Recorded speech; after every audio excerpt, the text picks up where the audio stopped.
welcome back to Cash Flow Confidence. I'm Shelby Ashley, and I help business owners feel more confident about their cash flow. I want to paint a picture for you. Let's say you're staying up late, you're editing a PDF, or you're responding to emails, or you're triple checking your calendar, and you might even be Googling how to build a sales page for the 15th time that week. You're doing everything, and deep down, you know that it's not sustainable. In fact, I'd be willing to bet that you're probably overwhelmed, overstretched in certain areas, and you overall just feel undersupported. But there's probably a small whisper that says, well, it's faster if I just do it myself. Listen, I used to tell myself the exact same thing. And so in this episode, I want to talk about the importance of delegation, and I want to challenge that voice, because delegation isn't about just giving up control. It's about taking control. You're taking control of your energy, your time, and the overall impact that you have in your business. Because here's the truth. You're doing a bunch of things that you're probably mediocre at best at. In fact, you're probably even doing things that you're just downright not good at. And you're trying to do them at a high level. And that's just a recipe for burnout. As CEO of your business, you need to focus on your particular zone of genius and outsource everything else that does not fall into that zone of genius. And the thing is, delegation, it's not about laziness, it's about leadership. I want you to think of like a world-class chef like Gordon Ramsay or Wolfgang Puck or somebody. Do you think they're washing the dishes and taking reservations and running food out to tables and designing a new banner for their restaurant? No, they're in the kitchen leading, they're creating the vision, and they let their experts handle the rest. Because you're the chef of your business, you are not the dishwasher. And when you decide to delegate, you're doing two pretty powerful things. The first one is you're handing off something that you're just mediocre at to someone who is actually really great at it and enjoys doing it, and that's going to come across in the work that they do. And number two, you're supporting somebody else's business or career. You're contributing to the basic, overall ecosystem of entrepreneurship. So whatever it is that you do, if you own like a marketing agency or a VA company, imagine if, every business owner had the idea of, well, I'll just do it myself.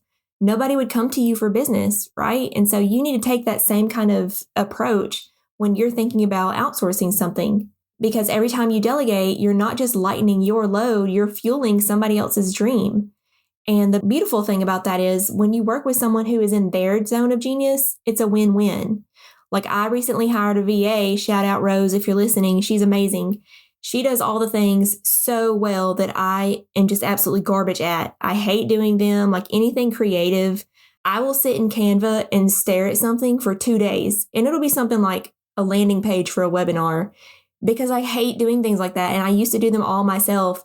And it got to the point where doing speaking engagements and things like that, I actually hated doing, because I knew that I was the one that had to, create all of the marketing materials around that. Well, now I have a VA that does all those things for me. Like I just have to say, here's what I want.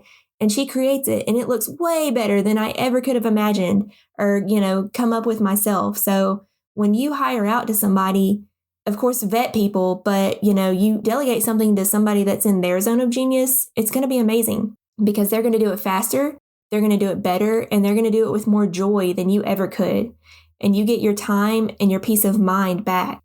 Yes, it's an investment to outsource certain tasks, but it's an investment and not a cost, because that time that it would have taken you spending, hours, possibly days on a task that can be delegated to someone that can do it in an hour, that's time that you can be outgrowing your business and focusing on things that fall in your own zone of genius. So how can we put this into practice? Here's a simple 4-step audit I want you to use to help you identify what it is that you need to let go of.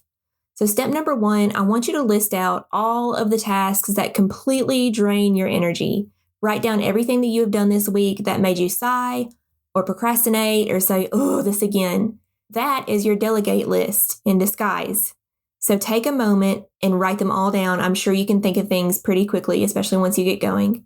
After you've got them all written down, ask yourself, is this a $10 task or a $1,000 task? If this task does not require your brain or your particular strategy or your relationships with people, it's something that can probably be done by someone else. And freeing up your energy to focus on higher value work is how businesses scale.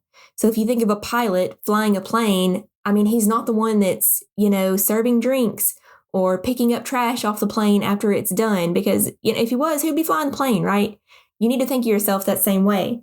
Step number 3, I want you to choose one thing to delegate this week. So you don't have to do this complete overhaul all at once, okay? Don't get, overwhelmed by that. Just choose one thing this week to delegate out.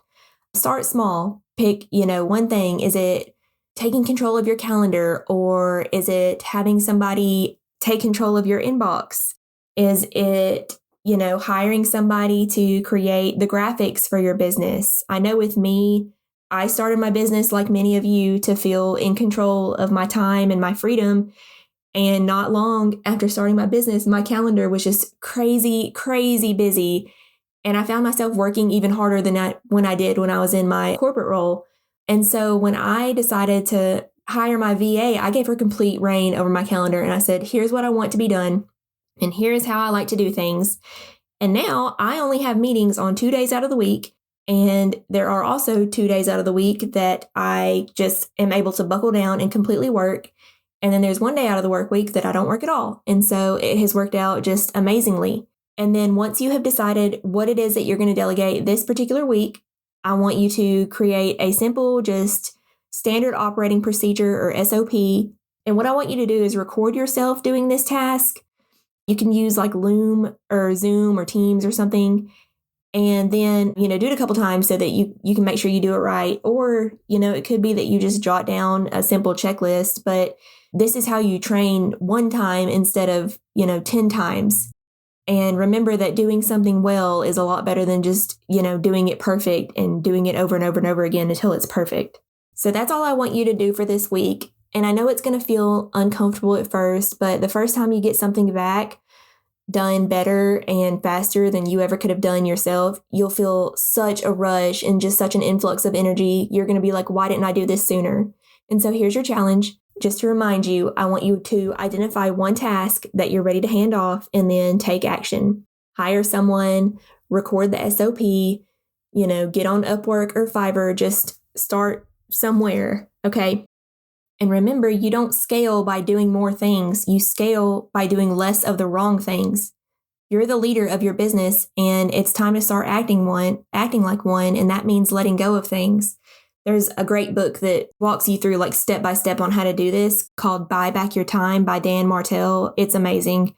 So definitely check that book out. But until then, if you need any help with this, always feel free to reach out to me.